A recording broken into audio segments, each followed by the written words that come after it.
coached by one of the great coaches in the game in Rick Carlisle. They're led by a franchise-caliber player, a franchise player, and a champion and a future Hall of Famer in Dirk Nowitzki, who, by the way, may be one of the most unselfish superstars you will ever find.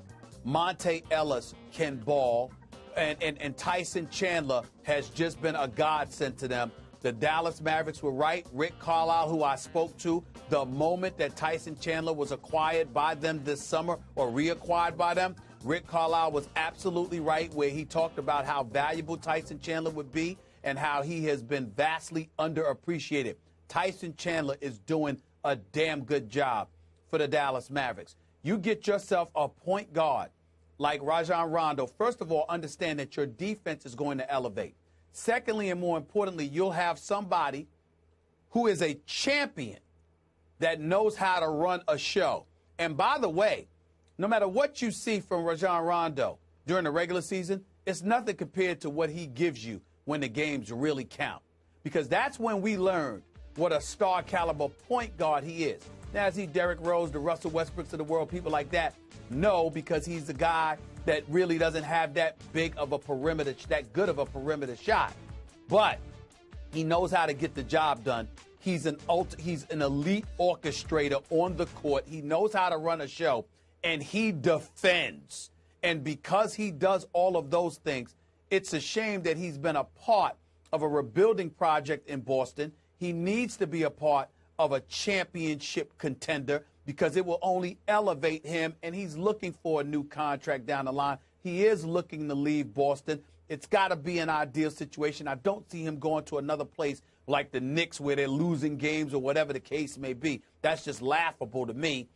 He doesn't want to go to some place like that. He wants to compete for a championship. Whether it's going to happen with Dallas or not remains to be seen, but I would love to see him in Dallas playing for Rick Carlisle because there are no minuses with Rajon Rondo being your point guard. There are only pluses for a championship contender. I would not love to see Rondo in Dallas with Rick Carlisle. My Spurs are struggling enough as it is. If you recall, my preseason prediction was Dallas versus San Antonio in the conference finals. Wow. This just might put the Mavericks over the top in what I now consider at this moment the deepest and toughest Western Conference we've ever witnessed, ever. In all my years of watching this conference, and I've always been a Western Conference guy. All the teams I've covered have always been in the West. I'm sorry, I did do the Bulls in the East, but for the most part. And Stephen A., with the rise now coming up from the bottom of a New Orleans and a Sacramento and a Phoenix, there are no gimmies anymore. And all of a sudden, when I picked Dallas to get to the conference finals, I had one asterisk, just one small sliver of doubt. And that was Calderon, obviously, had been very good for them last year because they gave my Spurs in the first round of the playoffs their toughest round of any round of the playoffs, including, obviously, the finals against LeBron's team. And Calderon was thorn inside for my Spurs. So when he went in the Tyson Chandler trade to your Knicks, I'm still not sure why he hasn't been better for your Knicks, I thought that was a missing piece and maybe a missing link for them because with Jameer Nelson and Devin Harris and J.J. Barea trying to be their point guard, it was okay but not great.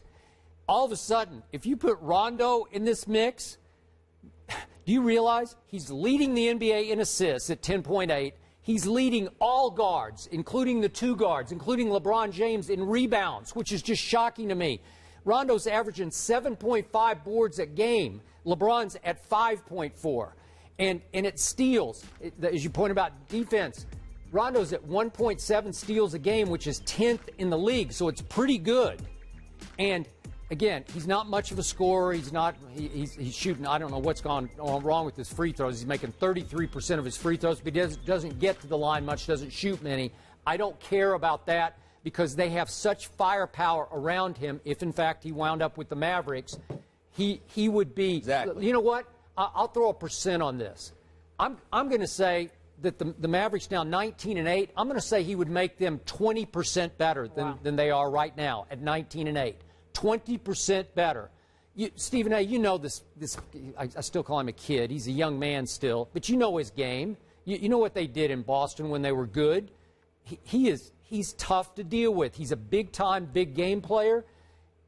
He'd be a beautiful fit for them. I'm hoping it falls through for my sake because, man, it would be advantage Dallas.